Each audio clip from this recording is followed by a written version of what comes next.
For today's video mga idol, tapos na kami nagtanim ng kalabasa. Magsaing muna kami ng pangtanghalian. Ayan yung kasama ko mga idol, siya yung tigluto. Magaling to. Magaling to magluto mga ka-idol.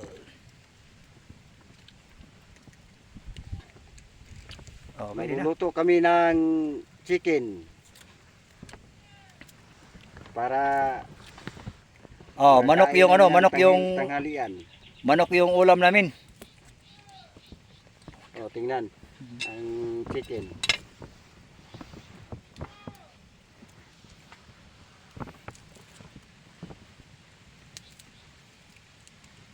Nawag nila Bill.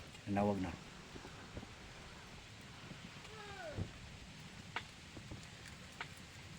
Hindi pa may tapos naghain!